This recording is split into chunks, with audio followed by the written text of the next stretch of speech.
Compassionate Schools is a framework for understanding how brain-based behavior and academics interact.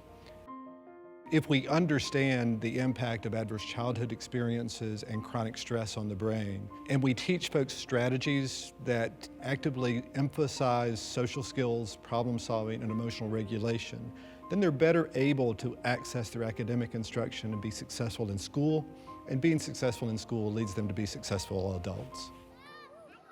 So as we reflect on our social emotional learning curriculum and implementation journey, to think about talking about changes, I think what's most powerful to me is how, as we implemented MTSS, we really looked at all the pieces of the puzzle.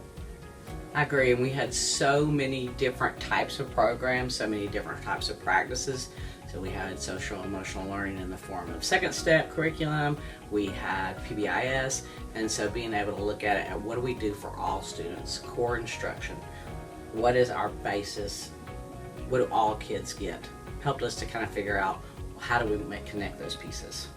And tie them together so that they stopped being one more thing that people had to do and then ultimately became something we used to do but we don't do anymore, like so many other initiatives.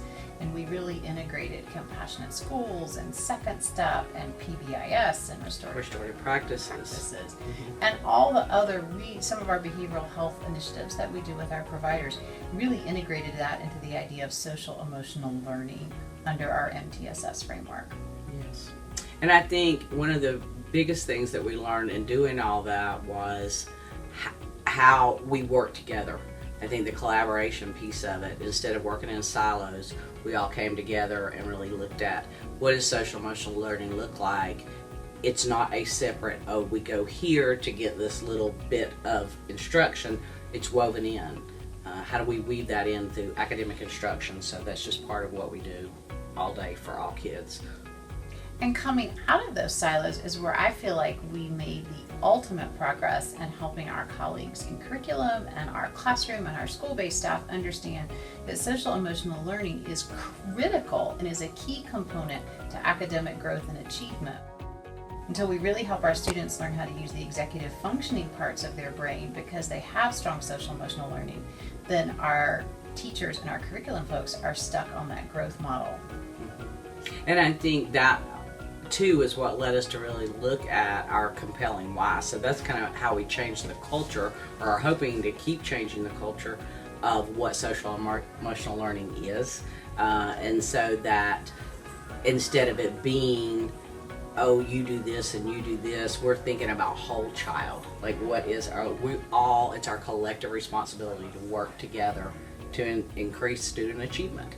And using that social emotional along with academics blended together has been a great change in our culture.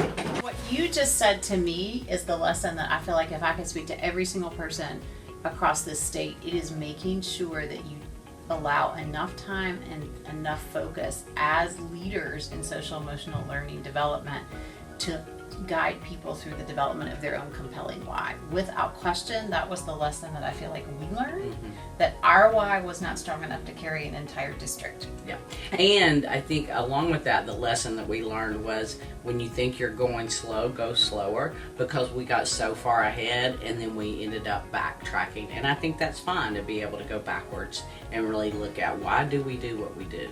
What is our compelling why? And we do that, we automatically think about the social emotional needs of children. And we think of that, but I think other people who are key in the implementation of this, particularly under the idea of MTSS, may have very different compelling whys that are still compatible.